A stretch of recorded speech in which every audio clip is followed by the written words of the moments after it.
ਸਾਹਿਬ ਜੀ।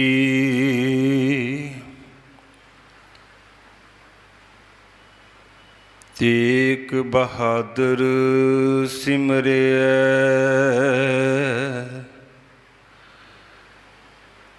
ਕਰ ਨੌ ਨਿਧ ਆਵੈ ਧਾਏ।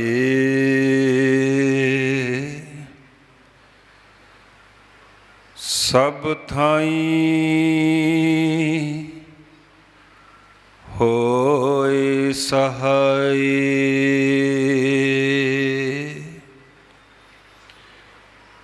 ਜੁਗੋ ਜੁਗ ਅਟਲ ਚਵਰ ਤਖਤ ਦੇ ਮਾਲਕ, ਗੁਰਤਾ ਗੱਦੀ ਤੇ ਬਿਰਾਜਮਾਨ, ਧੰਨ ਧੰਨ ਸ੍ਰੀ ਗੁਰੂ ਗ੍ਰੰਥ ਸਾਹਿਬ ਸੱਚੇ ਪਾਤਸ਼ਾਹ ਜੀ ਦੀ ਪਾਵਨ ਪਵਿੱਤਰ ਹਜ਼ੂਰੀ ਦੇ ਅੰਦਰ ਤਿਆਗ ਬੈਰਾਗ ਅਨੁਰਾਗ ਦੀ ਮੂਰਤ ਨੌਵੇਂ ਗੁਰੂ ਨਾਨਕ ਧੰਨ ਗੁਰੂ ਤੇਗ ਬਹਾਦਰ ਸਾਹਿਬ ਸੱਚੇ ਪਾਤਸ਼ਾਹ ਜੀ ਦਾ 400 ਸਾਲਾ ਪਾਵਨ ਆਗਮਨ ਪੁਰਬ ਆਪ ਜੀ ਬੜੀ ਸ਼ਰਧਾ ਭਾਵਨਾ ਦੇ ਨਾਲ ਮਨਾ ਰਹੇ ਹੋ। ਦਸਰੇ ਤੋਂ ਪਹਿਲਾਂ ਸਤਿਕਾਰਯੋਗ ਗਿਆਨੀ ਅਮਨਦੀਪ ਸਿੰਘ ਜੀ ਨੇ ਆਪ ਜੀ ਨੂੰ ਰੱਬੀ ਵਿਚਾਰਾਂ ਦੇ ਨਾਲ, ਇਤਿਹਾਸ ਦੇ ਨਾਲ ਜੋੜਿਆ ਹੈ। ਕੁਝ ਕੁ ਸਮਾਂ ਦਾਸ ਨੇ ਆਪ ਜੀ ਦੇ ਨਾਲ ਵਿਚਾਰਾਂ ਦੀ ਸਾਂਝ ਪਾਉਣੀ ਹੈ। ਉਪਰੰਤ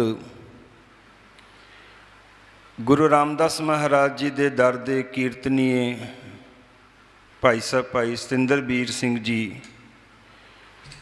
ਜਿਨ੍ਹਾਂ ਦੀ ਆਪ ਜੀ ਨੂੰ ਲੰਬੇ ਸਮੇਂ ਤੋਂ ਉਡੀਕ ਸੀ, ਉਹਨਾਂ ਨੇ ਆਪ ਜੀ ਨੂੰ ਰੱਬੀ ਬਾਣੀ ਦੇ ਕੀਰਤਨ ਨਾਲ ਜੋੜਨਾ ਹੈ। ਤਾਂ ਆਓ ਸਭ ਤੋਂ ਪਹਿਲਾਂ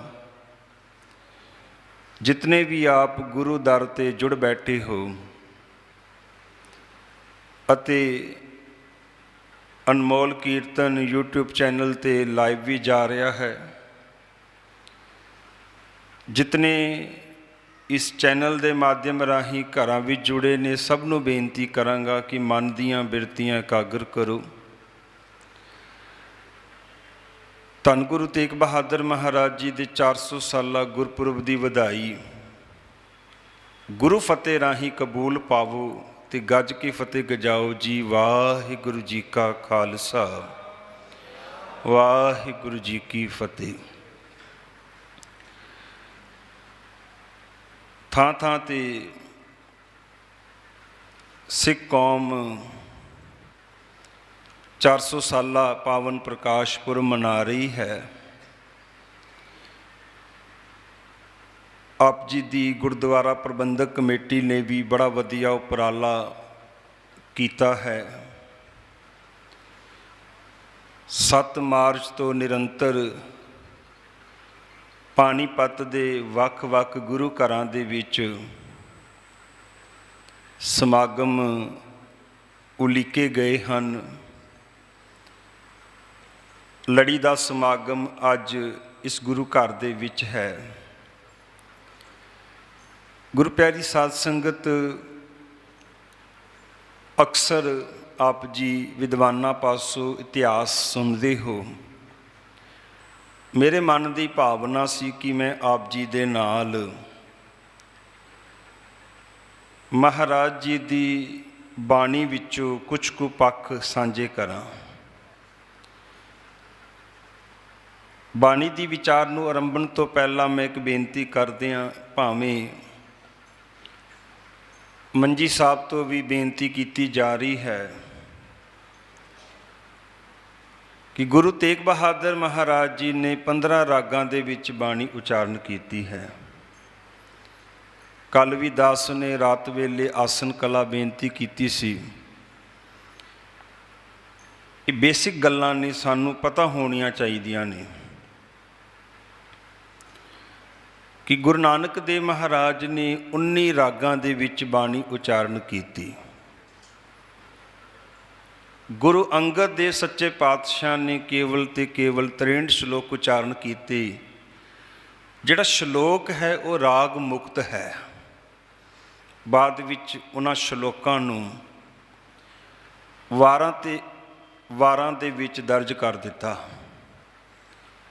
गुरु अमरदास जी ने गुरु नानक साहब वाले 19 रागां दे विचों तिलंग ते तुखारी राग छड्ड के बाकी 17 रागां दे विच बाणी उचारण कीती। फिर गुरु रामदास महाराज जदों गुरता गद्दी ते विराजमान होए, गुरु रामदास पिता ने 11 नवे राग होंद विच लिआंदे।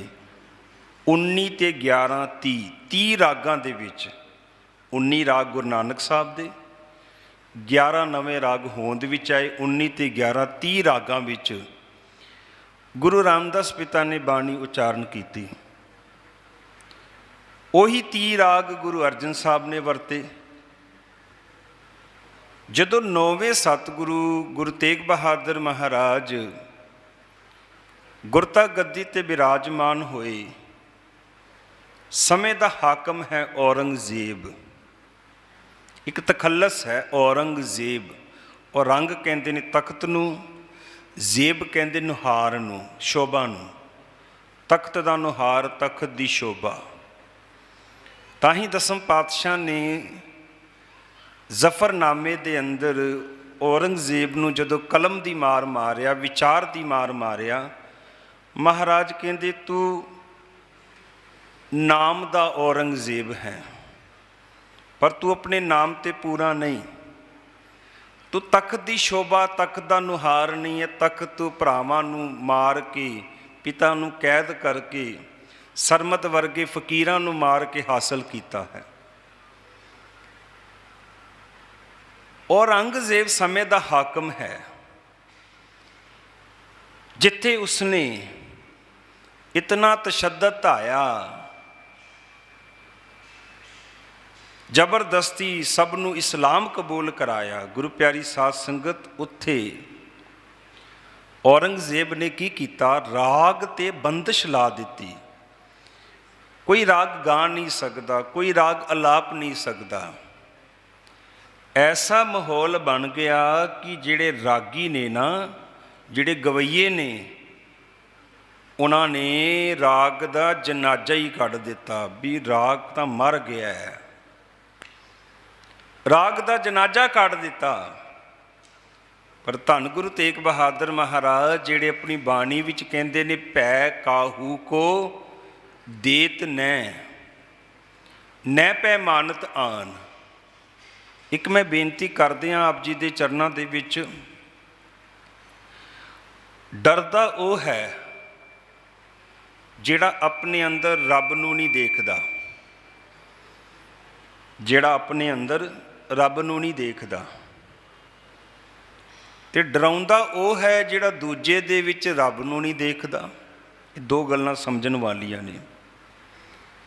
डरदा वो है जिहड़ा अपने अंदर रब नूं नहीं वेखदा।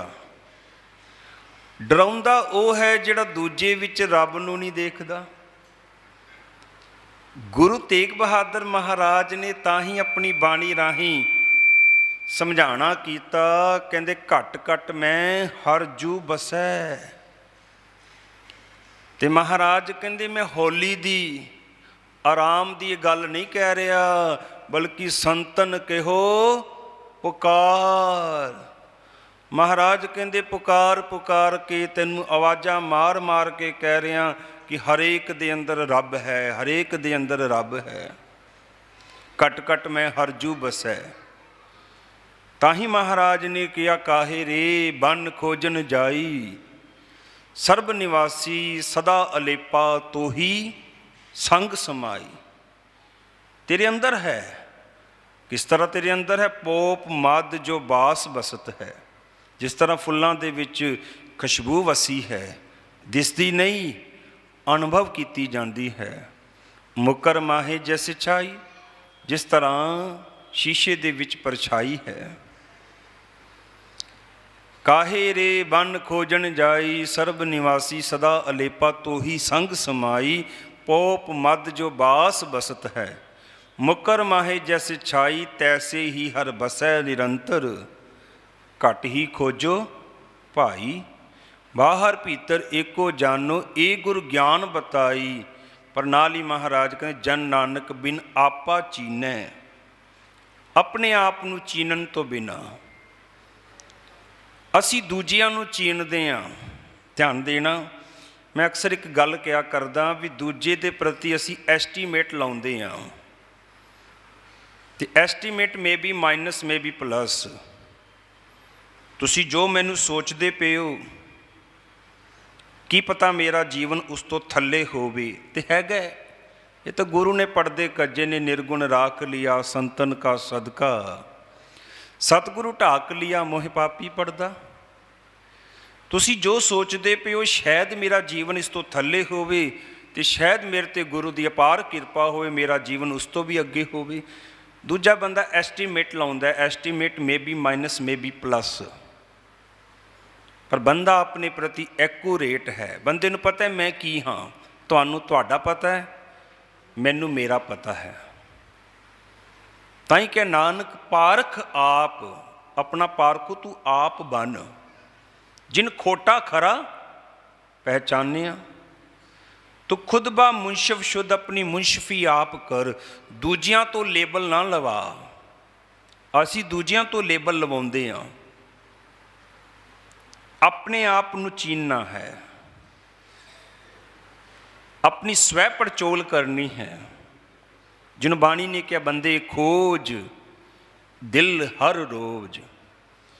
ਧੰਨ ਗੁਰੂ ਨਾਨਕ ਦੇਵ ਮਹਾਰਾਜ ਮਾਰੂ ਸੋਲਹੇ ਦੀ ਬਾਣੀ ਵਿੱਚ ਕਹਿੰਦੇ, ਮਨ ਕੀ ਪੱਤਰੀ ਵਾਚਨੀ, ਸੁਖੀ ਹੂੰ ਸੁਖ ਸਾਰ। ਸੁੱਖਾਂ ਵਿੱਚੋਂ ਸ੍ਰੇਸ਼ਟ ਸੁੱਖ ਕੀ? ਆਪਣੇ ਮਨ ਦੀ ਪੱਤਰੀ ਨੂੰ ਵਾਚੋ, ਆਪਣੇ ਅੰਤःਕਰਨ ਨੂੰ ਵਾਚੋ, ਆਪੇ ਨੂੰ ਚੀਨੋ, ਤਾਂ ਉਹਦੀ ਲਖਤਾ ਹੋਏਗੀ, ਲਖਤਾ ਹੋਏਗੀ। ਮੈਂ ਜਿਹੜੀ ਬੇਨਤੀ ਕਰਦਾ ਪਿਆ, ਡਰਦਾ ਉਹ ਹੈ ਜਿਹੜਾ ਆਪਣੇ ਅੰਦਰ ਰੱਬ ਨੂੰ ਨਹੀਂ ਵੇਖਦਾ, ਡਰਾਉਂਦਾ ਉਹ ਹੈ ਜਿਹੜਾ ਦੂਜੇ ਵਿੱਚ ਰੱਬ ਨੂੰ ਨਹੀਂ ਦੇਖਦਾ। ਰੱਬ ਤਾਂ ਸਾਰੀਆਂ ਥਾਵਾਂ 'ਤੇ ਹੈ, ਪਰ ਸਤਿਗੁਰੂ ਕਹਿੰਦੇ, ਭੈ ਕਾਹੂ ਕੋ ਦੇਤ ਨੈ। ਜੇ ਤੂੰ ਦੂਜਿਆਂ ਵਿੱਚ ਰੱਬ ਵੇਖੇਗਾ ਨਾ, ਤੂੰ ਕਿਸੇ ਨੂੰ ਡਰਾਏਂਗਾ ਨਹੀਂ। ਨੈ ਪੈ ਮਾਨਤ ਆਨ, ਜੇ ਆਪਣੇ ਅੰਦਰ ਰੱਬ ਨੂੰ ਦੇਖੇਗਾ ਡਰੇਂਗਾ ਵੀ ਨਹੀਂ।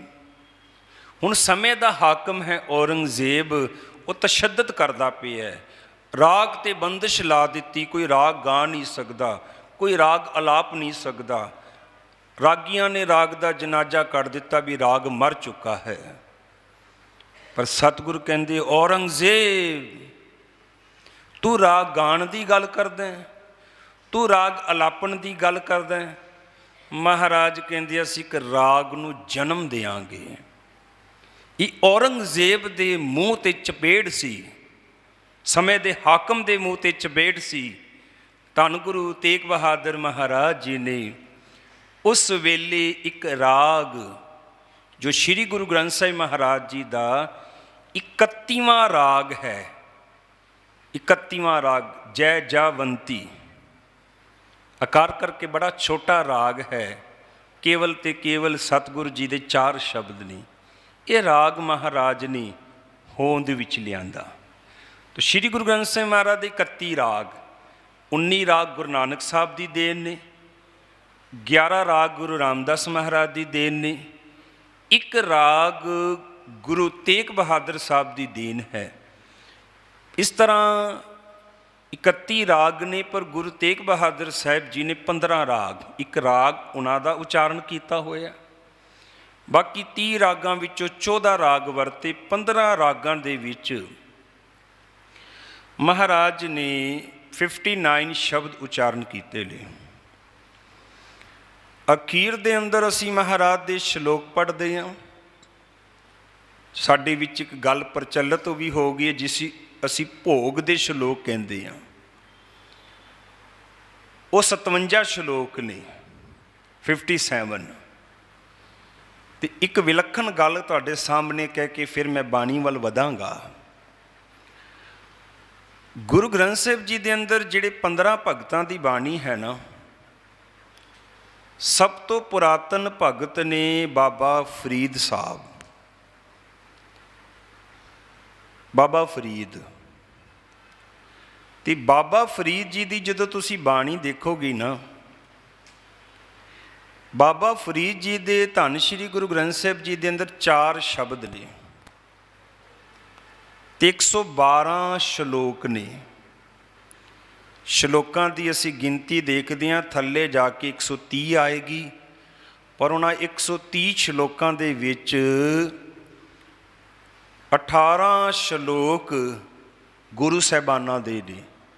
ਬਾਬਾ ਫਰੀਦ ਨੇ ਕੋਈ ਗੱਲ ਰਮਜ਼ ਵਿੱਚ ਕਹਿ ਦਿੱਤੀ, ਉਹਨੂੰ ਕਲੈਰੀਫਾਈ ਕਰਨ ਲਈ ਗੁਰੂ ਸਾਹਿਬਾਨਾਂ ਨੇ ਸ਼ਲੋਕ ਉਚਾਰਨ ਕੀਤੇ। ਤਾਂ 112 ਸ਼ਲੋਕ ਨੇ, 4 ਸ਼ਬਦ ਨੇ, 112 ਤੇ 4 116। ਬਾਬਾ ਫਰੀਦ ਜੀ ਜਿਹੜੇ ਸਭ ਤੋਂ ਪੁਰਾਤਨ ਭਗਤ ਨੇ, ਜਿਨ੍ਹਾਂ ਦੀ ਬਾਣੀ ਗੁਰੂ ਗ੍ਰੰਥ ਸਾਹਿਬ ਵਿੱਚ ਦਰਜ ਹੈ, ਉਹਨਾਂ ਦੀ ਬਾਣੀ ਦਾ ਜੋੜ ਬਣਦਾ ਹੈ 116। ਤੇ ਸਭ ਤੋਂ ਅਖੀਰ ਵਿੱਚ ਬਾਣੀ ਦਰਜ ਹੋਈ ਹੈ ਗੁਰੂ ਤੇਗ ਬਹਾਦਰ ਮਹਾਰਾਜ ਜੀ ਦੀ। ਉਹਨਾਂ ਦੀ ਬਾਣੀ ਦਾ ਜੋੜ ਵੀ ਵੇਖੋ 59 ਸ਼ਬਦ ਨੇ, 57 ਸ਼ਲੋਕ ਨੇ, 116 ਬਣਦਾ ਹੈ। ਕੈਸੀ ਵਿਲੱਖਣ ਗੱਲ ਹੈ, ਔਰ ਯਾਦ ਰੱਖਣੀ ਵੀ ਬੜੀ ਸੌਖੀ ਹੋ ਗਈ ਕਿ ਬਾਬਾ ਫਰੀਦ ਜੀ ਸਭ ਤੋਂ ਪੁਰਾਤਨ ਨੇ, ਉਹਨਾਂ ਦੀ ਬਾਣੀ ਦਾ ਜੋੜ ਵੀ 116 ਬਣੇਗਾ। ਸਭ ਤੋਂ ਅਖੀਰ ਵਿੱਚ ਗੁਰੂ ਤੇਗ ਬਹਾਦਰ ਸਾਹਿਬ ਸੱਚੇ ਪਾਤਸ਼ਾਹ ਦੀ ਬਾਣੀ ਦਰਜ ਹੋਈ, ਉਹਨਾਂ ਦੀ ਬਾਣੀ ਦਾ ਜੋੜ ਵੀ ਬਣਿਆ 116। 59 ਸ਼ਬਦਾਂ ਦੇ ਵਿੱਚ ਜੋ ਭਾਵ ਸਤਿਗੁਰ ਨੇ ਰੱਖਿਆ, ਉਹੀ ਸਤਿਗੁਰ ਨੇ 57 ਸ਼ਲੋਕਾਂ ਦੇ ਵਿੱਚ ਵੀ ਸਾਨੂੰ ਦਰਸਾਇਆ ਹੈ। ਸਟੇਟ ਸਕੱਤਰ ਸਾਹਿਬ, ਜਿਨ੍ਹਾਂ ਨਾਲ ਸਾਡੀ ਬੜੀ ਪੁਰਾਣੀ ਸਾਂਝ ਹੈ, ਜਿਸ ਤਰ੍ਹਾਂ ਉਹਨਾਂ ਨੇ ਆਪ ਜੀ ਨੂੰ ਦੱਸਿਆ, 9 ਸਾਲ ਪਹਿਲੇ 1-2 ਵਾਰ ਹੁਕਮ ਲੱਗਿਆ ਸੀ। ਬਾਕੀ ਦਾਣਾ ਪਾਣੀ ਦੀ ਖੇਡਾਂ ਨੇ, 10 ਜ਼ਿਆਦਾ ਪਿਛਲੇ ਸਮੇਂ ਦੇ ਵਿੱਚ ਵਿਦੇਸ਼ਾਂ ਵਿੱਚ ਰਿਹਾ ਅਤੇ ਆਉਣ ਜਾਣ ਨਹੀਂ ਬਣ ਸਕਿਆ। ਉਹਨਾਂ ਨੇ ਗੁਰੂ ਤੇਗ ਬਹਾਦਰ ਮਹਾਰਾਜ ਜੀ ਦੇ ਪਹਿਲੇ ਸ਼ਲੋਕ ਦਾ ਜ਼ਿਕਰ ਕੀਤਾ। ਮੈਂ ਇੱਕ ਬੇਨਤੀ ਕਰਾਂ, ਜਿੰਨੀ ਕੁ ਬਾਣੀ ਮੈਂ ਮਹਾਰਾਜ ਦੀ ਵਿਚਾਰੀ ਹੈ, ਜਿਤਨੀ ਕੁ ਮੈਨੂੰ ਪਕੜ ਵਿੱਚ ਆਈ, ਲਗਭਗ 6 ਸਬਜੈਕਟ ਸਤਿਗੁਰੂ ਨੇ ਕਵਰ ਕੀਤੇ ਨੇ। 6 ਸਬਜੈਕਟ, ਪਰ ਹਰ ਸਬਜੈਕਟ ਨੂੰ ਖੋਲ੍ਹਣ ਦੇ ਲਈ ਇੱਕ ਸਮਾਂ ਚਾਹੀਦਾ ਹੈ। ਹੁਣ ਜਿਹੜਾ ਪਹਿਲਾ ਬਚਨ ਕਿਹਾ, ਮੈਂ ਇੱਕ ਬੇਨਤੀ ਕਰਾਂ, ਦਾਸ ਨੇ ਵੀ ਕਈ ਵਾਰ ਇਹ ਗੱਲ ਕੋਟ ਕੀਤੀ ਹੈ, ਅਤੇ ਕੁਦਰਤੀ ਰਾਤ ਨੂੰ ਆਸਨ ਕਲਾ ਵਿਖੇ ਅਤੀ ਸਤਿਕਾਰਯੋਗ ਗਿਆਨੀ ਪਿੰਦਰਪਾਲ ਸਿੰਘ ਜੀ, ਉਹਨਾਂ ਦੀ ਵੀ ਹਾਜ਼ਰੀ ਸੀ। ਦਾਸ ਦੀ ਹਮੇਸ਼ਾ ਕੋਸ਼ਿਸ਼ ਰਹਿੰਦੀ ਹੈ ਵੀ ਕੋਈ ਵਿਦਵਾਨ ਸੱਜਣ, ਮਹਾਰਾਜ ਨੇ ਸਾਨੂੰ ਗੁਣ ਗਾਹਕ ਬਣਾਇਆ। ਮਹਾਰਾਜ ਬਾਣੀ ਵਿੱਚ ਕਹਿੰਦੇ, ਗੁਣਾ ਕਾ ਹੋਵੇ ਵਾਸੁਲਾ ਕੱਢ ਵਾਸ ਲਈ ਜੇ। ਕਿੱਥੋਂ ਵੀ ਗੁਣ ਮਿਲਣ ਨਾ ਲੈ ਲੈਣੇ ਚਾਹੀਦੇ ਨੇ। ਕਬੀਰ ਰਸ ਕੋ ਗਾਂਡੋ ਚੂਸੀਏ, ਗੁਣ ਕੋ ਮਰੀਆ ਰੋਏ, ਅਵਗਣ ਆਰੇ ਮਾਨਸ ਭਲਾ ਨਾ ਕਹਿ ਕੋਏ। ਇਤੇ ਔਰਤ ਮਰਦਾ ਸਾਜੇ, ਇਹ ਸਭ ਰੂਪ ਤੁਮਾਰੇ, ਕਬੀਰ ਪੂੰਗਰਾ ਰਾਮ ਅੱਲਾ ਕਾ, ਸਭ ਗੁਰ ਪੀਰ ਹਮਾਰੇ। ਸਭ ਗੁਰ ਪੀਰ, ਜਿੱਥੋਂ ਕੋਈ ਗੁਣ ਮਿਲੇ। ਸੁਕਰਾਤ ਵਰਗੇ ਵਿਦਵਾਨ ਤਾਂ ਕਹਿੰਦੇ ਤੁਸੀਂ ਪਾਗਲ ਤੋਂ ਵੀ ਬੜਾ ਕੁਝ ਸਿੱਖ ਸਕਦੇ ਹੋ। ਕਿਸੇ ਨੇ ਸਵਾਲ ਕੀਤਾ ਵੀ ਪਾਗਲ ਤੋਂ ਕਿਸ ਤਰ੍ਹਾਂ ਸਿੱਖਾਂਗੇ? ਕਹਿੰਦੇ ਜਿਹੜੇ ਕੰਮਾਂ ਕਰਕੇ ਲੋਕੀ ਨੂੰ ਪਾਗਲ ਕਹਿੰਦੇ ਨੇ ਨਾ, ਉਹ ਕੰਮ ਤੁਸੀਂ ਨਾ ਕਰੋ। ਹੁਣ ਗੁਰੂ ਗ੍ਰੰਥ ਸਾਹਿਬ ਮਹਾਰਾਜ ਦੇ ਅੰਦਰ ਦੇਖੋ, ਦ੍ਰਿਸ਼ਟਾਂਤ ਤਾਂ ਅਮਲੀ ਦਾ ਵੀ ਲਿਆ, ਅਮਲੀ ਦਾ ਵੀ ਲਿਆ, ਕਾਮੀ ਦਾ ਵੀ ਲਿਆ। ਗੁਣ ਤਾਂ ਤੁਸੀਂ ਕਿੱਥੋਂ ਵੀ ਲੈ ਸਕਦੇ ਹੋ, ਗੁਣ ਗਾਹਕ ਬਣਨਾ ਚਾਹੀਦਾ ਹੈ। ਤਾਂ ਕੁਦਰਤੀ ਰਾਤੀ ਗਿਆਨੀ ਜੀ ਨੇ ਵੀ ਉਹ ਗੱਲ ਰਿਪੀਟ ਕਰ ਦਿੱਤੀ। ਦਾਸ ਵੀ ਕਈ ਵਾਰ ਆਪਣੇ ਵਿਚਾਰਾਂ ਵਿੱਚ ਇਹ ਗੱਲ ਰਿਪੀਟ ਕਰਦਾ ਹੈ ਕਿ ਜਿਹੜਾ ਇਸ਼ਕ ਹੈ ਨਾ, ਇਸ਼ਕ ਉਹ 2 ਤਰ੍ਹਾਂ ਦਾ ਹੁੰਦਾ ਹੈ। ਇੱਕ ਇਸ਼ਕ ਹੈ ਹਕੀਕੀ, ਇੱਕ ਇਸ਼ਕ ਹੈ ਮਜਾਜੀ। ਗੁਰੂ ਗ੍ਰੰਥ ਸਾਹਿਬ ਜੀ ਦੇ ਅੰਦਰ ਕਿੱਥੇ ਵੀ ਇਸ਼ਕ ਮਜਾਜੀ ਦੀ ਗੱਲ ਨਹੀਂ ਕੀਤੀ। ਹਾਂ, ਇਸ਼ਕ ਹਕੀਕੀ ਦੀ ਗੱਲ ਕੀਤੀ। ਉਸ रब ने नाल इश्क करो रत्ते इश्क खुदाए रंग दीदार की। इश्क मजाजी की जे गल करिए लैला मजनू की गल आउंदी है, ससी पुन्नी की गल आउंदी है, ससी पुन्नू की गल आउंदी है। हाँ, भाई गुरदास ने अपनिया वारां भी जिक्र किया, पर गुरु ग्रंथ साहिब जी के अंदर ना कित्थे भी इश्क मजाजी की कोई गल नहीं की। ते तुसी हैरान रह जाओगे, धन गुरु तेग बहादुर साहिब सच्चे पातशाह ने अपने 57 श्लोकां दे विच 2 थावां ते दृष्टांत दिते ने। ते दृष्टांत पता किन्हां दा दिता? जिहड़ियां टेढ़ी मेढ़ी जूनियां ने। समझा किनू रहे ने? समझाते पे ने इस बंदे नू, इस मनुख नू जिहड़ा 84 लाख जून का सरदार है, जिन्हों बाणी ने कहा इस धरती में तेरी सिकदारी अवर जोन तेरी पनहारी। 84 लाख जोन सबाई मानु को प्रभ दी वडियाई। पर इस बंदे नू समझाउण लई दृष्टांत दिता टेढ़ी मेढ़ी जूनियां दा, एक दृष्टांत दिता मच्छी का, एक दृष्टांत दिता कुत्ते का। ते जिहड़े 2 कंसैप्ट इन्हां दे राही महाराज ने सानू दसे वो मैं तुहाडे नाल सांझे करांगा। महाराज कहते गुण गोबिंद गायो नहीं। गुण क्यों गाने ने? पहले तो यह गल समझनी है। तुसी सुखमनी साहब का पाठ करते हो, महाराज एक बड़ा प्यारा बचन लिखते ने। महाराज कहते गुण गावत तेरी उतरस मैल। देशां विदेशां का भरमण करीदा, 99% लोगों का एक सवाल है कि साडा मन नहीं टिकदा। और मैं आप जी की ज्ञात लई अर्ज करा, जदों गुरु तेग बहादुर महाराज कश्मीरी पंडितां की पुकार सुन के श्री आनंदपुर साहब की धरती तो तुरन लगे ना, अपने शरीर का ठीकरा दिल्ली के ईश औरंगजेब के सिर ते भन्नण लई, जिन्होंने असीं कहते ठीकर फोर दलीस सिर प्रपुर किया प्यान। तो संगतां एकत्र हुई, कहने लगे महाराज इस शरीर करके ना आखिरी मिलाप है, किसी उपदेश की बख्शिश करो। तो महाराज ने पता की उपदेश दिता? महाराज कहते जिस तरह पानी है ना, पानी निवाण वाल आपे ही जाता है, आपे ही। इस तरह मनुख का जिहड़ा मन है भैड़े पासे आपे ही दौड़दा है। अज तक किसी ने गालां कड्ढण दा कोर्स नहीं किया। मन भैड़े पासे आपे ही दौड़दा जिस तरह पानी निवाण वाल जांदा है।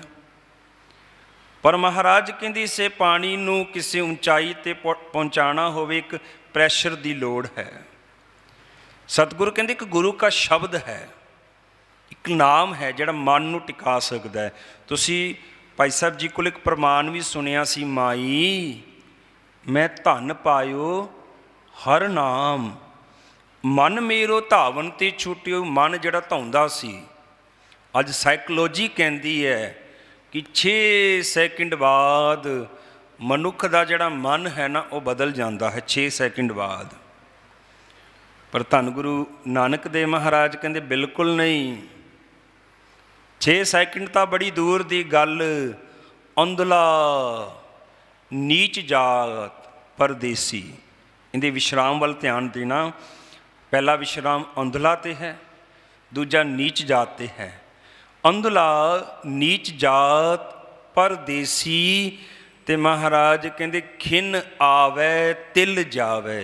खिन वो समा है जिन्नी देर विच अख नूं बंद करके खोलोगे। बस महाराज कहते इन्नी देर विच ना इस मन ने उडारी मार देनी है। कबहूँ जीड़ा ऊब चढ़त है कबहूँ जाए प्याले, लोभी जीड़ा थिर ना रहत है चारे कुंडा पाले। मन कित्थे टिकदा है? किसी विद्वान ने क्या कहते चल दल पत्तर, चल दल कहते पिपल नूं, पत्तर कहते पत्ते नूं। ਪਿੱਪਲ ਦੇ ਪੇੜ ਦੇ ਪੱਤੇ ਹਮੇਸ਼ਾ ਹੀ ਹਿਲਦੇ ਰਹਿੰਦੇ ਨੇ। ਪਤਾਕ ਪੱਟ, ਪਤਾਕ ਕਹਿੰਦੇ ਝੰਡੇ ਨੂੰ, ਪੱਟ ਕਹਿੰਦੇ ਕੱਪੜੇ ਨੂੰ। ਝੰਡੇ ਦਾ ਕੱਪੜਾ ਜਾਂ ਨਿਸ਼ਾਨ ਸਾਹਿਬ ਦਾ ਚੋਲਾ ਸਾਹਿਬ ਵੇਖੋ ਹਿਲੀ ਜਾਏਗਾ। ਦਾਮਨੀ ਅਸਮਾਨ ਦੀ ਬਿਜਲੀ ਟਿਕਦੀ ਨਹੀਂ ਇੱਕ ਥਾਂ 'ਤੇ। ਦੀਪਕ ਕੱਛੁਪ ਮਾਦ, ਕੱਛੂ ਕੁੰਬੇ ਦੀ ਸਿਰੀ ਹਮੇਸ਼ਾ ਹਿਲਦੀ ਰਹੇਗੀ। ਭੂਤ ਦੀ, ਭੂਤਾਂ ਦੀ ਅੱਗ, ਗੁਰਮਤ ਨਹੀਂ ਮੰਨਦੀ ਇਸ ਗੱਲ ਨੂੰ, ਪਰ ਜਿਹੜੇ ਵਹਿਮ ਕਰਦੇ ਨੇ, ਜਿਹੜੇ ਕਹਿੰਦੇ ਸਾਡੇ ਘਰਾਂ ਵਿੱਚ ਭੂਤਾਂ ਦੀ ਅੱਗ ਹੈ, ਉਹ ਅਕਸਰ ਇੱਕ ਗੱਲ ਕਹਿੰਦੇ ਨੇ ਵੀ ਜਿਹੜੀ ਭੂਤਾਂ ਦੀ ਅੱਗ ਹੈ ਨਾ, ਇੱਕ ਥਾਂ 'ਤੇ ਨਹੀਂ ਟਿਕਦੀ, ਕਦੀ ਕੋਨੇ ਨੂੰ, ਕਦੀ ਦੂਜੇ ਨੂੰ, ਕਦੀ ਤੀਜੇ ਵਿੱਚ ਪ੍ਰਗਟ ਹੋ ਜਾਏਗੀ। ਦੀਪਕ, ਸ਼ਿਲਖਾ, ਦੀਵੇ ਦੀ ਲਾਟ, ਇਹ 6 ਚੀਜ਼ਾਂ ਕਦੀ ਨਹੀਂ ਟਿਕੀਆਂ। ਅਸਮਾਨ ਦੀ ਬਿਜਲੀ, ਪਿੱਪਲ ਦੇ ਪੇੜ ਦੇ ਪੱਤੇ, ਦੀਵੇ ਦੀ ਲਾਟ, ਨਿਸ਼ਾਨ ਸਾਹਿਬ ਦਾ ਚੋਲਾ ਸਾਹਿਬ, ਭੂਤਾਂ ਦੀ ਅੱਗ, ਕੱਛੂ ਕੁੰਬੇ ਦੀ ਸਿਰੀ। ਜਿਸ ਤਰ੍ਹਾਂ 6 ਚੀਜ਼ਾਂ ਨਹੀਂ ਕਦੀ ਟਿਕੀਆਂ, ਸਾਡੇ ਮਨ ਦੀ ਵੀ ਉਹ ਹਾਲਤ ਹੈ। ਚਲ ਦਲ ਪੱਤਰ ਪਤਾਕ ਪੱਟ, ਦਾਮਨੀ ਕੱਛਪ ਮਾਦ, ਭੂਤ ਦੀਪ, ਦੀਪਕ ਸ਼ਿਲਖਾ, ਯੋਮਨ ਬ੍ਰਿਤੀ ਅਨਾਥ। ਮਨ ਦੀ ਵੀ ਹਾਲਤ ਹੈ। ਮਨ ਨੂੰ ਟਿਕਾਣ ਦੇ ਲਈ ਮਹਾਰਾਜ ਕਹਿੰਦੇ ਇੱਕ ਨਾਮ ਹੈ। ਤੋ ਗੁਰੂ ਤੇਗ ਬਹਾਦਰ ਸਾਹਿਬ ਸੱਚੇ ਪਾਤਸ਼ਾਹ ਅਨੰਦਪੁਰ ਸਾਹਿਬ ਤੋਂ ਤੁਰਨ ਲੱਗੇ, ਮਹਾਰਾਜ ਨੇ ਜਿਹੜੇ ਜਿਹੜੇ ਉਪਦੇਸ਼ ਦਿੱਤੇ, ਚਾਂਦ ਭੱਟ ਨੇ ਉਹਨਾਂ ਨੂੰ ਕਲਮਬੰਦ ਕੀਤਾ।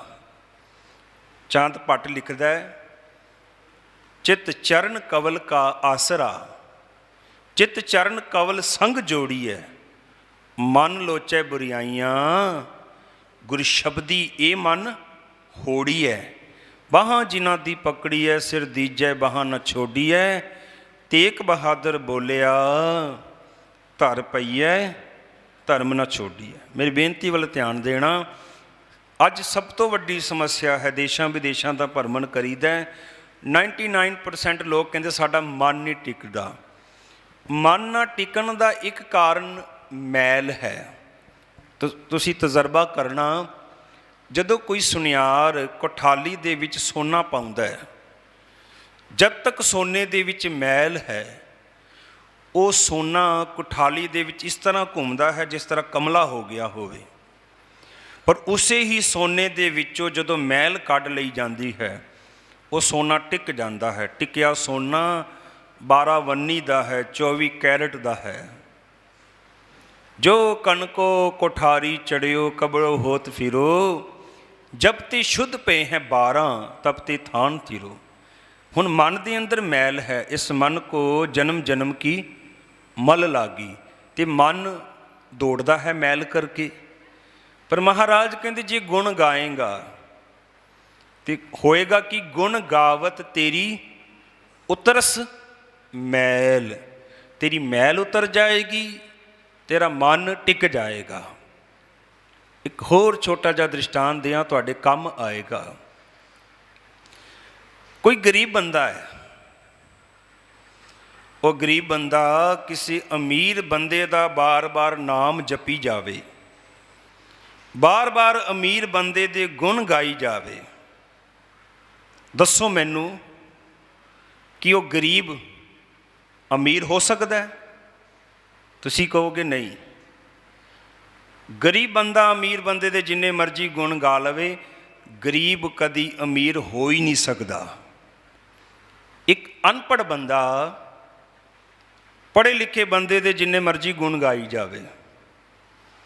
ਦੱਸੋ, ਪੜ੍ਹਿਆ ਬੰਦਾ ਅਨਪੜ੍ਹ ਬੰਦਾ ਪੜ੍ਹੇ ਲਿਖੇ ਦੇ ਜਿੰਨੇ ਮਰਜ਼ੀ ਗੁਣ ਗਾਵੇ, ਕਦੀ ਅਨਪੜ੍ਹ ਪੜ੍ਹਿਆ ਲਿਖਿਆ ਨਹੀਂ ਬਣ ਸਕਦਾ। ਇੱਕ ਬਿਮਾਰ ਡਾਕਟਰ ਦੇ ਜਿੰਨੇ ਮਰਜ਼ੀ ਗੁਣ ਗਾਈ ਜਾਵੇ, ਜਿੰਨੇ ਮਰਜ਼ੀ ਗੁਣ ਗਾਈ ਜਾਵੇ, ਪਰ ਉਹ ਬਿਮਾਰ ਕਦੀ ਡਾਕਟਰ ਨਹੀਂ ਬਣ ਸਕਦਾ। ਪਰ ਮੈਂ ਗੁਰੂ ਦੀ ਗੋਦ ਵਿੱਚ ਇੱਕ ਗੱਲ ਕਹਿ ਰਿਹਾ, ਕਾਮੀ ਤੋਂ ਕਾਮੀ, ਕ੍ਰੋਧੀ ਤੋਂ ਕ੍ਰੋਧੀ, ਲੋਭੀ ਤੋਂ ਲੋਭੀ, ਮੋਹੀ ਤੋਂ ਮੋਹੀ, ਅਹੰਕਾਰੀ ਤੋਂ ਅਹੰਕਾਰੀ, ਵਿਕਾਰੀ ਤੋਂ ਵਿਕਾਰੀ, ਬਸ ਇੱਕ ਵਾਰ ਪਰਮਾਤਮਾ ਦੇ ਗੁਣ ਗਾ ਲਵੇ, ਪਰਮਾਤਮਾ ਦਾ ਹੀ ਰੂਪ ਹੋ ਜਾਏਗਾ। ਤਾਂ ਹੀ ਗੁਰੂ ਅਮਰਦਾਸ ਮਹਾਰਾਜ ਨੇ ਨਾ ਬਾਰ-ਬਾਰ ਆਪਣੀ ਬਾਣੀ ਵਿੱਚ ਇੱਕ ਗੱਲ ਕਹੀ ਹੈ। ਮਹਾਰਾਜ ਕਹਿੰਦੇ ਗੁਣ ਕਹਿ ਆਪਣੀ ਰਸਨਾ ਤੋਂ ਉਸ ਪਰਮਾਤਮਾ ਦੇ ਗੁਣਾਂ ਨੂੰ ਕਹਿ। ਅਤੇ ਮਹਾਰਾਜ ਕਹਿੰਦੇ ਕੀ ਹੋਏਗਾ? ਗੁਣ ਕਹਿ ਗੁਣੀ ਸਮਾਵਨਿਆ। ਜਦੋਂ ਤੂੰ ਰੱਬ ਦੇ ਗੁਣ ਕਹੇਗਾ ਨਾ, ਇੱਕ ਦਿਨ ਰੱਬ ਦਾ ਰੂਪ ਹੋ ਜਾਏਗਾ। ਇਸ ਕਰਕੇ ਧੰਨ ਗੁਰੂ ਤੇਗ ਬਹਾਦਰ ਮਹਾਰਾਜ ਨੇ ਆਪਣੇ ਪਹਿਲੇ ਸ਼ਲੋਕ ਰਾਹੀਂ ਸਾਨੂੰ ਪ੍ਰੇਰਨਾ ਦਿੱਤੀ। ਕਹਿੰਦੇ ਗੁਣ ਗੋਬਿੰਦ ਗਾਇਓ ਨਹੀਂ। ਇਹ ਬੰਦਿਆ, ਤੂੰ ਸੰਸਾਰ ਤੇ ਆਇਆ ਕਿ ਤੂੰ ਕਿਉਂ ਨਹੀਂ ਆਪਣੀ ਰਸਨਾ ਦੇ ਨਾਲ ਪ੍ਰਭੂ ਦੇ ਗੁਣਾਂ ਨੂੰ ਗਾਉਂਦਾ। ਜਨਮ ਅਕਾਰਤ ਕੀਨ, ਇਹ ਜਿਹੜਾ ਜਨਮ ਬੜਾ ਦੁਰਲਭ ਹੈ, 84 ਲੱਖ ਜੂਨਾਂ ਤੋਂ ਬਾਅਦ ਤੈਨੂੰ ਮਿਲਿਆ ਹੈ, ਇਹਨੂੰ ਤੂੰ ਅਜਾਈਂ ਗਵਾ ਰਿਹਾ ਹੈ। ਪਰ ਬੰਦਾ ਕਿਹੜਾ ਘੱਟ ਹੈ, ਬੰਦਾ ਕਿਹੜਾ ਕਿਸੇ ਦੀ ਗੱਲ ਸੁਣ ਕੇ ਰਾਜੀ ਹੈ। ਕਹਿੰਦੇ ਤੁਸੀਂ ਕਹਿ ਰਹੇ ਹੋ ਮੇਰਾ ਜਨਮ ਅਕਾਰਤ ਚਲਾ ਗਿਆ। ਨਹੀਂ, ਮੈਂ 1947 ਦੇ ਅੰਦਰ ਉਜੜ ਕੇ ਆਇਆ ਸੀ। ਮੈਂ ਇੰਡੀਆ ਵਿੱਚ ਬੜਾ ਕੁਛ ਬਣਾ ਲਿਆ। ਫਿਰ ਮੈਂ ਆਪਣੇ ਜੀਵਨ ਦੇ ਵਿੱਚ 84 ਵੀ ਵੇਖੀ, 84 ਵਿੱਚ ਵੀ ਬੜਾ ਉਜੜ ਗਿਆ। ਪਰ ਕੋਈ ਗੱਲ ਨਹੀਂ, ਅੱਜ ਤਾਂ ਮੈਂ ਬੜਾ ਕੁਛ ਬਣਾ ਲਿਆ।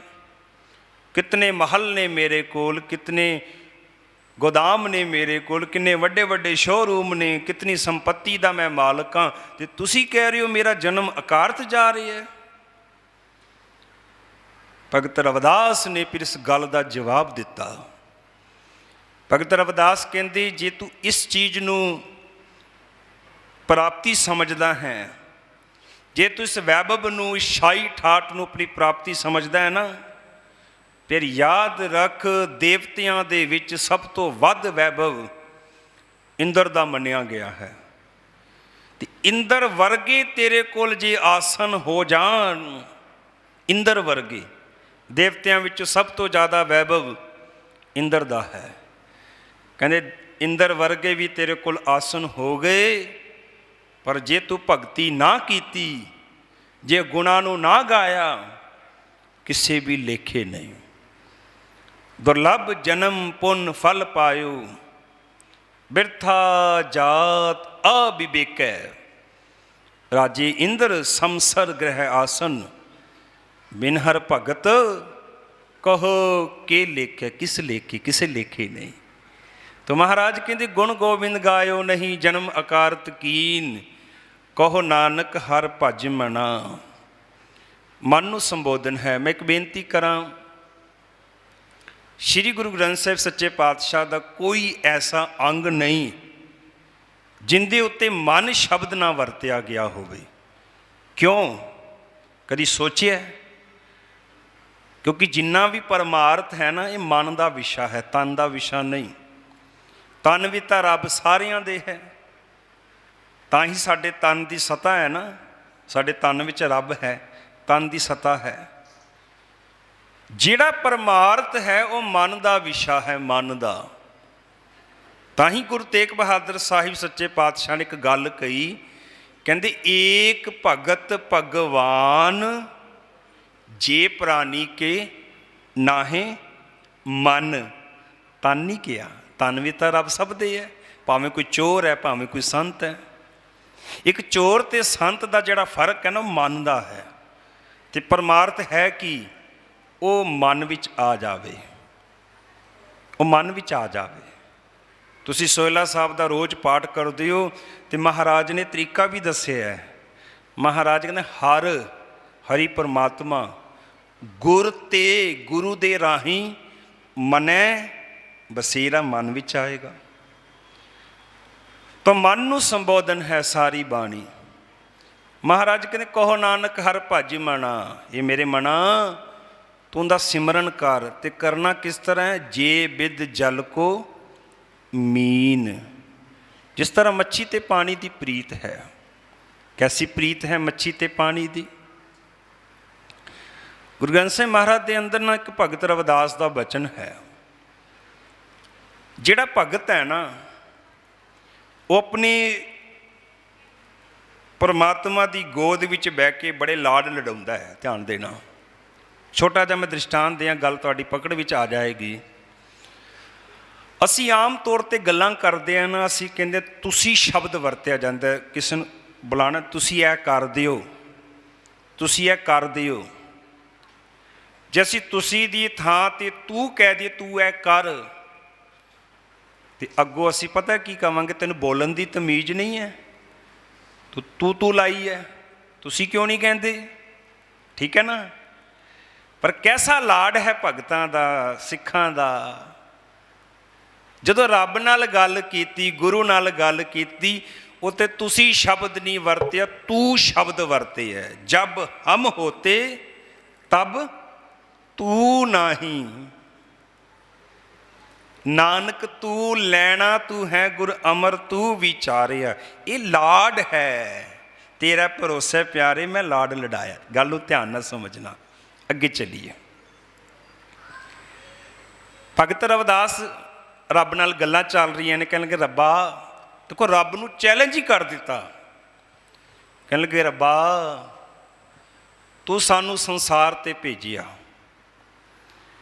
ਸੰਸਾਰ 'ਤੇ ਭੇਜ ਕੇ ਸਾਨੂੰ ਮੋਹ ਦੇ ਬੰਧਨ ਪਾ ਦਿੱਤੇ। ਕੋਈ ਗੱਲ ਨਹੀਂ, ਮੋਹ ਦੇ ਬੰਧਨ ਪੈ ਗਏ, ਅਸੀਂ ਤੇਰਾ ਨਾਮ ਜਪਿਆ, ਮੋਹ ਦੇ ਬੰਧਨ ਕੱਟ ਲਏ। ਕਿਉਂਕਿ ਗੁਰਮਤਿ ਦੇ ਖੇਤਰ ਵਿੱਚ ਨਾ ਮਰਨ ਤੋਂ ਬਾਅਦ ਮੁਕਤੀ ਨਹੀਂ, ਤੇ ਜੀਵਨ ਮੁਕਤ ਦੀ ਗੱਲ ਹੈ। ਤੇ ਜੀਵਨ ਮੁਕਤੀ ਹੈ ਕਿ ਬੰਧਨਾਂ ਤੋਂ ਛੁਟਕਾਰਾ। ਤੁਸੀਂ ਗੁਰੂ ਤੇਗ ਬਹਾਦਰ ਮਹਾਰਾਜ ਜੀ ਦੇ ਬਚਨ ਪੜ੍ਹਦੇ ਹੋ, ਜੋ ਨਰ ਦੁੱਖ ਮੈਂ ਦੁੱਖ ਨਹੀਂ ਮਾਨੈ, ਸੁਖ ਸਨੇ ਅਰ ਭੈ ਨਹੀਂ ਜਾਕੈ, ਕੰਚਨ ਮਾਟੀ ਮਾਨੈ, ਨਾ ਨਿੰਦਿਆ ਨਾ ਉਸਤਤ ਜਾਕੈ, ਲੋਭ ਮੋਹ ਅਭਿਮਾਨਾ, ਹਰਕ ਸੋਗ ਤੇ ਰਹਿ ਨਿਆਰੋ, ਨਾਹੇ ਮਾਨ ਅਪਮਾਨਾ, ਆਸਾ ਮਨਸਾ ਸਗਲ ਤਿਆਗੈ, ਜਗ ਤੇ ਰਹਿ ਨਿਰਾਸਾ, ਕਾਮ ਕ੍ਰੋਧ ਜੇ ਪਰਸੈ ਨਾਹਿਨ, ਤੇ ਘਟ ਬ੍ਰਹਮ ਨਿਵਾਸਾ। ਇਹ ਜੀਵਨ ਮੁਕਤੀ ਦੀ ਅਵਸਥਾ ਹੈ। ਪ੍ਰਬੰਧੀ ਕਿਨਾਂ ਦੀ ਗੁਰ ਕਿਰਪਾ ਜੇ ਨਰ ਕੋ ਕੀਨੀ, ਤੇ ਇਹ ਜੁਗਤ ਪਛਾਨੀ, ਨਾਨਕ ਲੀਨ ਭਇਓ ਗੋਬਿੰਦ ਸਿਉ, ਜੋ ਪਾਣੀ ਸੰਗ ਪਾਣੀ। ਰੱਬ ਨੂੰ ਚੈਲੰਜ ਕੀਤਾ, ਰੱਬਾ ਤੂੰ ਸਾਨੂੰ ਸੰਸਾਰ 'ਤੇ ਭੇਜਿਆ, ਮੋਹ ਦੇ ਬੰਧਨ ਪਾ ਦਿੱਤੇ। ਕੋਈ ਨਹੀਂ, ਤੂੰ ਮੋਹ ਦੇ ਬੰਧਨ ਪਾਏ, ਅਸੀਂ ਤੇਰੀ ਭਗਤੀ ਕੀਤੀ, ਤੇਰਾ ਨਾਮ ਜਪਿਆ, ਮੋਹ ਦੇ ਬੰਧਨ ਕੱਟ ਦਿੱਤੇ। ਪਰ ਰੱਬਾ, ਤੂੰ ਤਾਂ ਮੋਹ ਦੇ ਬੰਧਨ ਪਾਏ, ਅਸੀਂ ਤੇਰੀ ਭਗਤੀ ਕਰਕੇ ਮੋਹ ਦੇ ਬੰਧਨ ਕੱਟ ਦਿੱਤੇ, ਅਸੀਂ ਤੈਨੂੰ ਪ੍ਰੇਮ ਦਾ ਬੰਧਨ ਪਾਉਣ ਲੱਗੇ ਹਾਂ। ਤੂੰ ਦੱਸ, ਤੂੰ ਕਿਸ ਤਰ੍ਹਾਂ ਪ੍ਰੇਮ ਦਾ ਬੰਧਨ ਕੱਟੇਗਾ?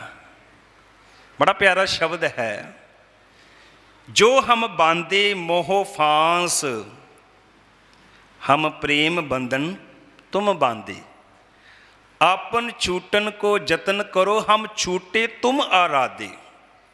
ਰੱਬ ਨੂੰ ਕਹਿ ਦਿੱਤਾ। ਹੋਰ ਗੁਰੂ ਪਿਆਰੀ ਸਾਧ ਸੰਗਤ, ਮੈਂ ਬਚਨ ਵਾਲਾ ਆਉਣ ਤੋਂ ਪਹਿਲੇ ਤੁਹਾਡੇ ਚਰਨਾਂ ਵਿੱਚ ਬੇਨਤੀ ਕਰਾਂ। ਥੋੜ੍ਹੇ ਦਿਨ ਪਹਿਲੇ ਨਾ ਇੱਕ ਫੋਨ ਆਇਆ ਮੈਨੂੰ, ਕਹਿੰਦੇ ਭਾਈ ਸਾਹਿਬ ਸਹਿਜ ਪਾਠ ਕਰ ਰਹੇ ਹਾਂ, ਪੰਕਤੀ ਆ ਗਈ ਹੈ, ਨਾਨਕ ਦੁਖੀਆ ਸਭ ਸੰਸਾਰ। ਸਭ ਵਿੱਚ ਸਾਰੇ ਆ ਗਏ, ਤੇ ਸਾਰਿਆਂ ਵਿੱਚ ਤਾਂ ਭਗਤੀ ਕਰਨ ਵਾਲੇ ਵੀ ਆ ਗਏ। ਕੀ ਭਗਤੀ ਕਰਨ ਵਾਲੇ ਵੀ ਦੁਖੀ ਨੇ? ਮੈਂ ਕਿਹਾ ਬਿਲਕੁਲ, ਜੇ ਮਹਾਰਾਜ ਲਿਖ ਰਹੇ ਨੇ ਤੇ ਭਗਤੀ ਕਰਨ ਵਾਲੇ ਵੀ ਦੁਖੀ ਨੇ। ਪਰ ਭਗਤੀ ਕਰਨ ਵਾਲਿਆਂ ਨੂੰ ਕਿਸ ਗੱਲ ਦਾ ਦੁੱਖ ਲੱਗਾ ਹੈ? ਭਗਤੀ ਕਰਨ ਵਾਲਿਆਂ ਨੂੰ ਇਸ ਗੱਲ ਦਾ ਦੁੱਖ ਲੱਗਾ ਹੈ ਕਿ ਰੱਬ ਤੈਨੂੰ ਜਪਦੇ ਪਏ ਆ, ਤੇਰਾ ਮਿਲਾਪ ਕਦੋਂ ਹੋਏਗਾ, ਤੇਰਾ ਮਿਲਾਪ ਕਦੋਂ ਹੋਏਗਾ। ਇਹ ਗੱਲ ਕਹੀ ਨਾ ਭਗਤ ਰਵਿਦਾਸ ਨੇ, ਕਹਿੰਦੇ ਜਾ ਕਾਰਨ ਹਮ ਤੁਮ ਆਰਾਧੇ, ਸੋ ਦੁੱਖ ਅਜਹੂ ਸਹੀ ਹੈ। ਅਖੀਰ ਤੇ ਆਵਾਂ, ਇਸ ਵਿੱਚ ਪ੍ਰੇਮ ਦੀ ਗੱਲ ਕੀਤੀ, ਕਿਉਂਕਿ ਸੈਕਟਰੀ ਸਾਹਿਬ ਪੂਰਨਾ ਪਾ ਗਏ ਨੇ ਮੇਰੇ ਲਈ। ਤਾਂ ਮੈਂ ਤਾਂ ਕੁਝ ਹੋਰ ਸੋਚ ਰਿਹਾ ਸੀ, ਉਹ ਪੂਰਨਾ ਪਾ ਗਏ ਨੇ ਮੇਰੇ ਲਈ, ਮੇਰੇ ਵੱਡੇ ਵੀਰ ਨੇ। ਜੇ ਬਿਦ ਜਲ ਕੋ ਮੀਨ, ਕੈਸੀ ਪ੍ਰੀਤ ਹੈ, ਕੈਸਾ ਪਿਆਰ ਹੈ। ਉਸ ਪ੍ਰੇਮ ਦੀ ਗੱਲ ਕੀਤੀ ਭਗਤ ਰਵਿਦਾਸ ਨੇ। ਅਖੀਰ ਵਿੱਚ ਇੱਕ ਦ੍ਰਿਸ਼ਟਾਂਤ ਦਿੱਤਾ। ਕੀ ਦ੍ਰਿਸ਼ਟਾਂਤ ਦਿੱਤਾ? ਮੈਨੂੰ ਇੱਕ ਗੱਲ ਚੇਤੇ ਆਈ, ਫਿਰ ਮੈਂ ਆਵਾਂਗਾ। ਬੜੀ ਪੁਰਾਣੀ ਗੱਲ, 2015 ਦੇ ਵਿੱਚ 10 ਕੈਨੇਡਾ ਸੀ, ਸਰੀ ਦਸ਼ਮੇਸ਼ ਦਰਬਾਰ, ਨਵੰਬਰ ਦਾ ਮਹੀਨਾ ਸੀ, ਉੱਤੇ ਸੇਵਾ ਲੱਗੀ ਸੀ। ਸ਼੍ਰੀ ਗੁਰੂ ਤੇਗ ਬਹਾਦਰ ਮਹਾਰਾਜ ਜੀ ਦਾ ਸ਼ਹੀਦੀ ਪੁਰਬ ਸੀ। ਜਦੋਂ ਮਹਾਰਾਜ ਦੀ ਸ਼ਹੀਦੀ ਦੀ ਗੱਲ ਕਰੀ ਦੀ ਹੈ ਨਾ, ਉਸ ਤੋਂ ਪਹਿਲੇ ਭਾਈ ਸਤੀ ਦਾਸ ਜੀ, ਭਾਈ ਮਤੀ ਦਾਸ ਜੀ, ਭਾਈ ਦਿਆਲਾ ਜੀ ਦੀ ਸ਼ਹਾਦਤ ਦੀ ਗੱਲ ਕੀਤੀ ਜਾਂਦੀ ਹੈ। ਹੁਣ ਭਾਈ ਮਤੀ ਦਾਸ ਨੂੰ ਆਰੇ ਨਾਲ ਚੀਰਿਆ ਗਿਆ, ਤੁਹਾਨੂੰ ਚੰਗੀ ਤਰ੍ਹਾਂ ਪਤਾ ਹੈ।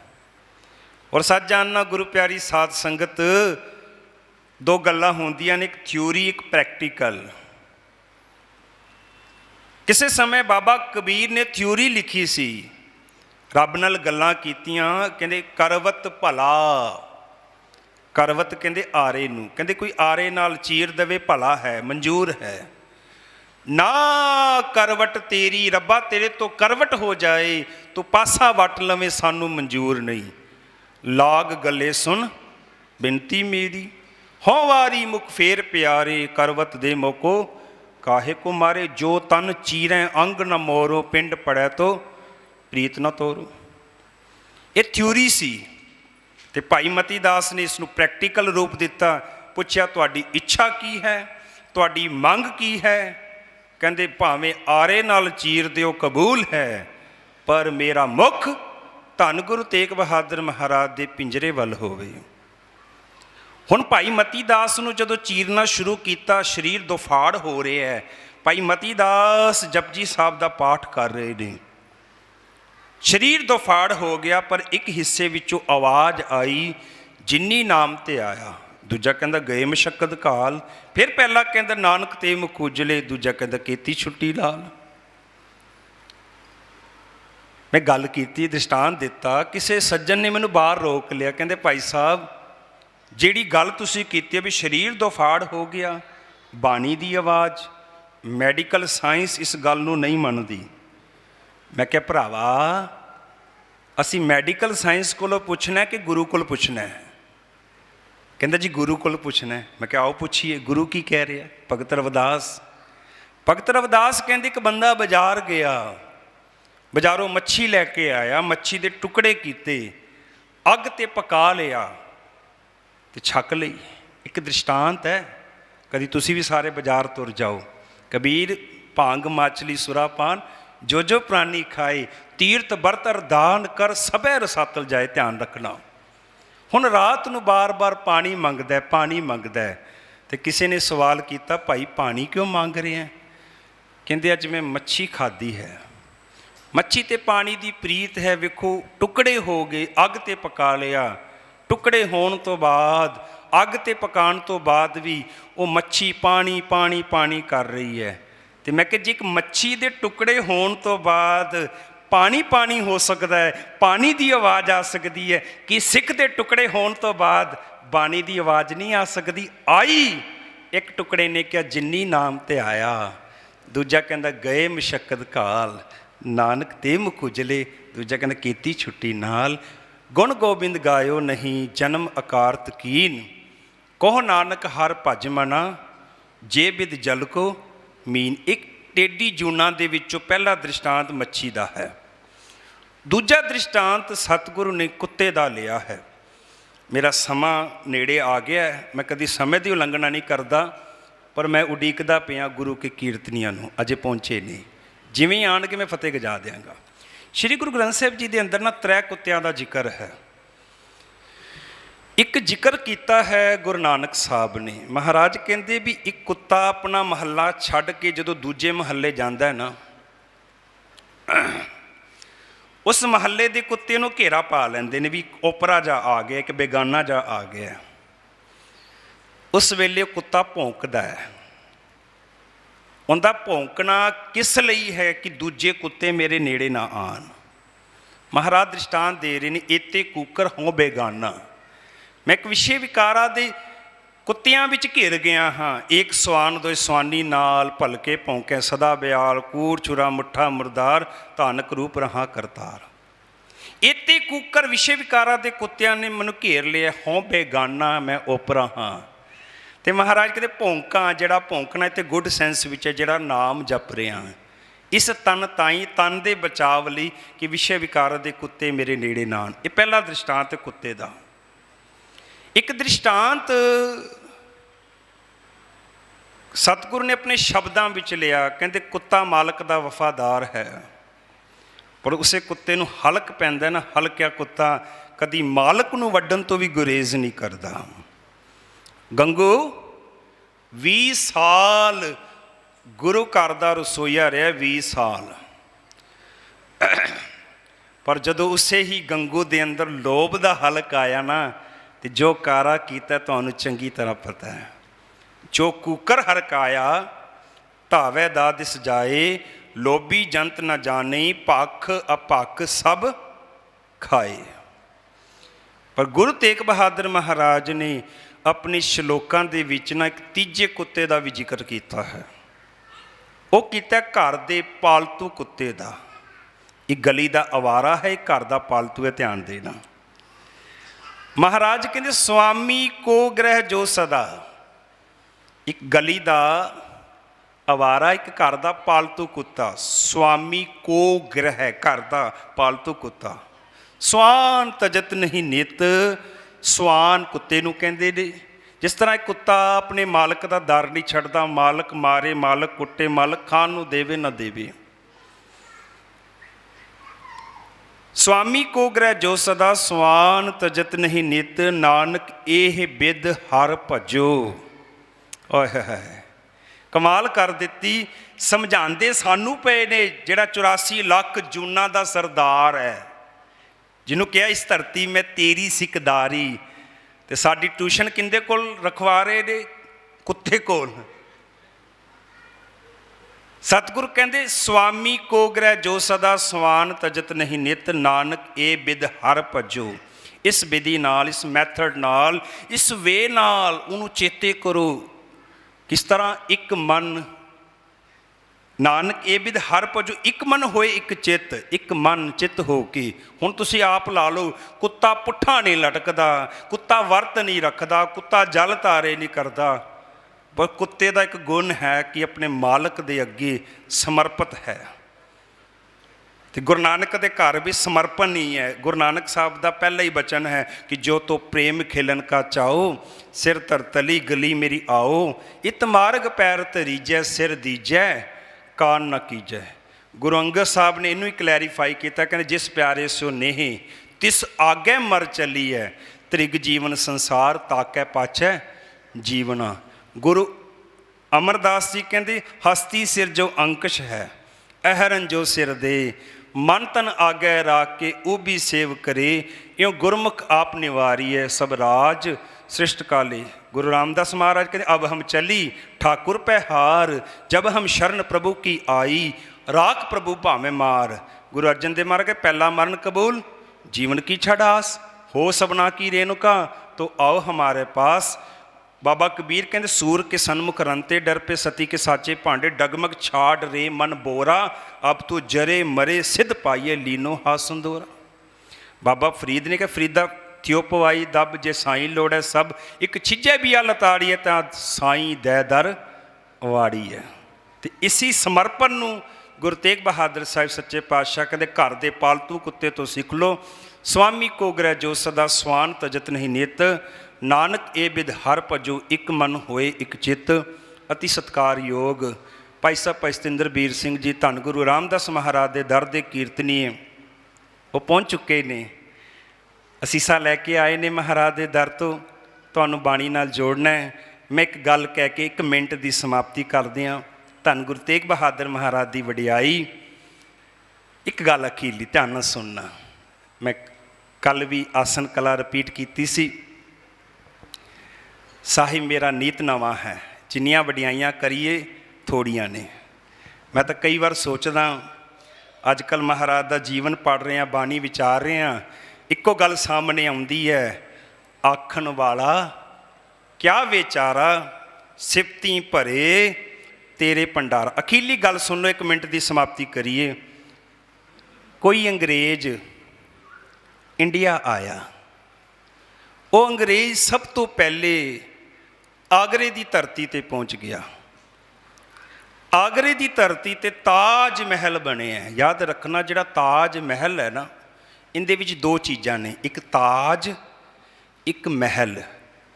ताज भी वड्डे बंदियां दे अमीरां दे सिर ते हुंदा है, ते महल भी वड्डे बंदियां दे ने। वो बंदा ताज महल दे बाहर पहुंचिया, जेबे विच हथ पाया, टिकट लई पैसे खरीदे, पैसे दे के टिकट लई, सारा ताज महल घूमिया। हुण ताज महल घूमण तो बाद ना बंदे नूं भुख लगी, ਅੰਦਰ ਖਾਣ ਨੂੰ ਨਹੀਂ ਕੁਛ ਮਿਲਿਆ। ਪੈਸੇ ਖਰਚ ਕੇ ਭੋਜਨ ਦੀ ਵਿਵਸਥਾ ਕੀਤੀ। ਤਾਜ ਮਹਿਲ ਵੇਖਣ ਤੋਂ ਬਾਅਦ, ਆਗਰੇ ਦੀ ਧਰਤੀ ਤੋਂ ਬਾਅਦ ਉਹ ਬੰਦਾ ਦਿੱਲੀ ਦੀ ਧਰਤੀ 'ਤੇ ਆ ਗਿਆ, ਲਾਲ ਕਿਲੇ ਦੇ ਬਾਹਰ ਪਹੁੰਚ ਗਿਆ। ਹੁਣ ਲਾਲ ਕਿਲੇ ਵਿੱਚ ਵੀ ਦੋ ਸ਼ਬਦ ਨੇ। ਲਾਲ ਇੱਕ ਕੀਮਤੀ ਵਸਤੂ ਹੈ, ਅਮੀਰ ਬੰਦਿਆਂ ਕੋਲ ਹੈ। ਕਿਲਾ ਵੀ ਅਮੀਰ ਬੰਦਿਆਂ ਦਾ ਹੈ। ਜੇਬੇ ਵਿੱਚ ਹੱਥ ਪਾਇਆ, ਮਾਇਆ ਕੱਢੀ, ਲਾਲ ਕਿਲੇ ਦੀ ਟਿਕਟ ਖਰੀਦੀ, ਸਾਰਾ ਲਾਲ ਕਿਲਾ ਘੁੰਮਿਆ, ਅੰਦਰ ਖਾਣ ਨੂੰ ਕੁਛ ਨਹੀਂ ਮਿਲਿਆ। ਬਾਹਰ ਆਇਆ, ਪੈਸੇ ਖਰਚ ਕੇ ਭੋਜਨ ਦੀ ਵਿਵਸਥਾ ਕੀਤੀ। ਕਿਸੇ ਬੰਦੇ ਨੂੰ ਪੁੱਛ ਬੈਠਾ, ਕਹਿੰਦਾ ਮੈਂ ਇੰਡੀਆ ਘੁੰਮਣ ਆਇਆ, ਮੈਂ ਤਾਜ ਮਹਿਲ ਵੇਖ ਲਿਆ, ਮੈਂ ਲਾਲ ਕਿਲਾ ਵੇਖ ਲਿਆ, ਕੁਛ ਵੇਖਣ ਨੂੰ ਰਹਿ ਗਿਆ? ਕੁਛ ਵੇਖਣ ਨੂੰ ਰਹਿ ਗਿਆ? ਉਹ ਬੰਦਾ ਕਹਿੰਦਾ ਬਿਲਕੁਲ ਨੇੜੇ ਚਾਂਦਨੀ ਚੌਂਕ ਹੈ, ਧੰਨ ਗੁਰੂ ਤੇਗ ਬਹਾਦਰ ਮਹਾਰਾਜ ਜੀ ਦਾ ਸ਼ਹੀਦੀ ਸਥਾਨ ਹੈ, ਜਾ ਕੇ ਦਰਸ਼ਨ ਕਰ। ਉਹ ਅੰਗਰੇਜ਼ ਗੁਰਦੁਆਰਾ ਸ਼ੀਸ਼ਗੰਜ ਸਾਹਿਬ ਦੇ ਬਾਹਰ ਪਹੁੰਚ ਗਿਆ। ਜੇਬੇ ਵਿੱਚ ਹੱਥ ਪਾ ਕੇ ਮਾਇਆ ਕੱਢੀ, ਕਹਿੰਦਾ ਜੀ ਟਿਕਟ ਕਿੱਥੋਂ ਮਿਲੇਗੀ? ਸੇਵਾਦਾਰ ਕਹਿੰਦਾ ਭਾਈ ਸਾਹਿਬ ਇੱਥੇ ਕੋਈ ਟਿਕਟ ਨਹੀਂ ਲੱਗਦੀ ਹੈ, ਤਾਂ ਉਹ ਦਰ ਹੈ ਕਬੀਰ, ਜੈ ਦਰ ਆਵਤ ਜਾਤਿਓ ਹਟਕੇ ਨਾਹੀ ਕੋਏ। ਉਹ ਅੰਗਰੇਜ਼ ਅੰਦਰ ਗਿਆ, ਸੇਵਾਦਾਰਾਂ ਨੇ ਗਾਈਡ ਕੀਤਾ, ਉਹਨੇ ਦਰਸ਼ਨ ਕੀਤੇ।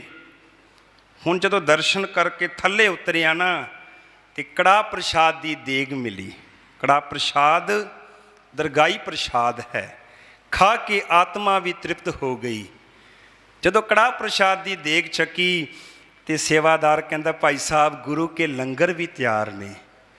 ਫਿਰ ਜੇਬੇ ਵਿੱਚ ਹੱਥ ਪਾਇਆ, ਮਾਇਆ ਕੱਢੀ। ਸੇਵਾਦਾਰ ਕਹਿੰਦਾ ਭਾਈ ਸਾਹਿਬ ਇੱਥੇ 24 ਘੰਟੇ ਫ੍ਰੀ ਕਿਚਨ ਹੈ, 24 ਘੰਟੇ ਫ੍ਰੀ ਲੰਗਰ ਵਰਤਦਾ ਹੈ। ਗੁਰੂ ਕਾ ਲੰਗਰ ਛਕਿਆ, ਮਨ ਤ੍ਰਿਪਤ ਹੋ ਗਿਆ। ਹੁਣ ਅੰਗਰੇਜ਼ ਵਾਪਸ ਚੱਲਾ ਹੈ। ਅੰਗਰੇਜ਼ਾਂ ਦੇ ਵਿੱਚ ਇੱਕ ਗੱਲ ਹੈ, ਅੰਗਰੇਜ਼ ਨਾ ਜਿੱਥੇ ਵੀ ਜਾਂਦੇ ਨਾ ਆਪਣੀ ਡਾਇਰੀ ਜ਼ਰੂਰ ਲਿਖਦੇ ਨੇ।